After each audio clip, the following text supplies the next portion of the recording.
All right, let's do this. If you're gearing up for the Strategic Communication Management Professional exam, you are in exactly the right place. Think of this as your final high-impact power review. We're going to sharpen your strategic thinking and get you totally dialed in for exam day. So let's just start with this one question. Are you ready to prove your strategic value? Because really, that's what this certification is all about, right?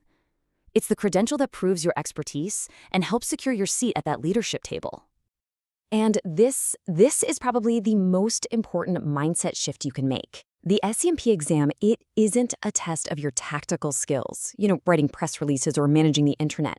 It's designed to test your ability to think strategically, to see that bigger picture and provide counsel that actually drives business results.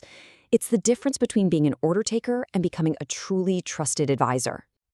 Okay, let's dive right in. Getting this certification, it really signifies that you've moved past just executing tasks. Now you're shaping strategy at the highest levels of your organization. The GCC handbook says it best. This exam is built for seasoned pros who are making that critical leap from tactician to strategist. And that's exactly why we've structured this as a power review. We're not starting from scratch here. We are consolidating the most critical concepts to make sure they are front and center in your mind for the test. So, how is this strategic thinking actually measured? Well, the exam is broken down into these specific domains that basically create a clear mental map for your review. This is the very framework the exam is built on. Now, you really got to pay attention to the weighting here. Look at that. Strategy and stakeholder engagement makes up over a third of the entire exam, a full 34%. This is the absolute heart of the SCMP. It's all about building and fostering relationships to support the organization's goals. But you can also see how all these domains are interconnected, right? They really represent the full scope of a strategic communication leader. So that massive 34% for strategy, that's exactly where we need to focus. To really master that domain, there are a couple of core concepts from the IABC curriculum that you absolutely have to know inside and out. Let's zero in on two of them that perfectly illustrate the kind of thinking you'll need. First up, the dominant coalition. Okay, the textbook definition is on the screen, but what does it mean in practice? It means that in any big organization, the key decisions aren't always made by the people on the formal org chart. Your job as a strategist is to figure out who is really in that coalition.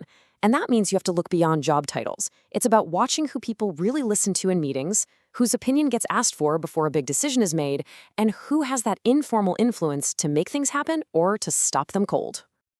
So why does this matter so much for the exam? Well, it ties directly to the GCC's knowledge requirement K8, understanding the impact of communication on business results.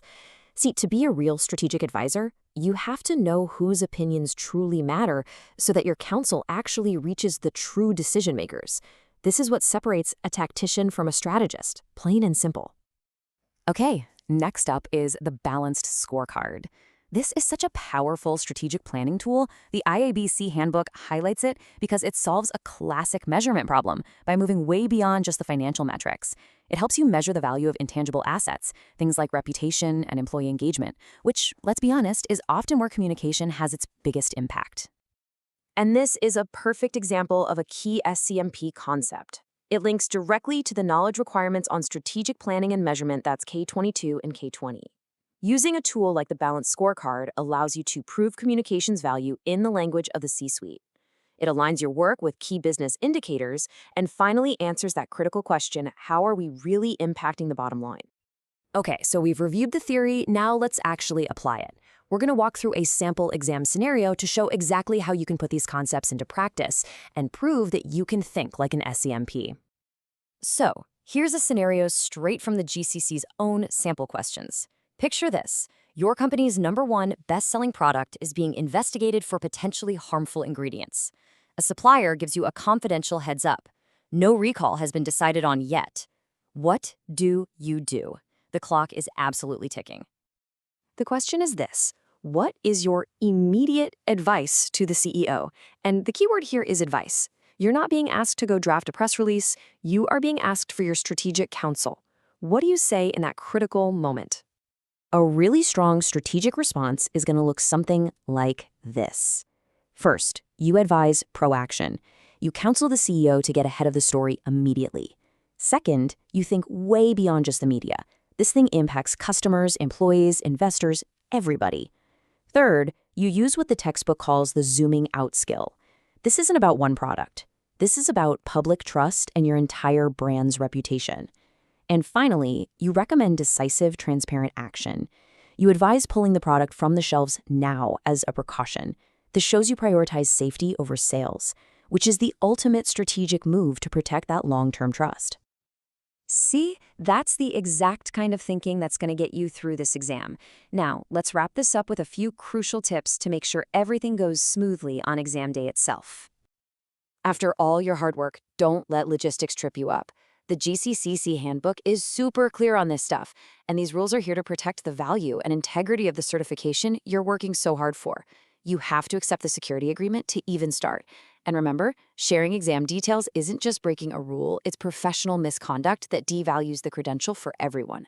And one last, simple but critical detail that trips people up all the time: make sure your government-issued ID is valid and that the name on it matches your registration exactly. So as we finish up here, just remember, you're not just studying for KEST. You are preparing to step fully into your role as a business leader who uses communication to drive success.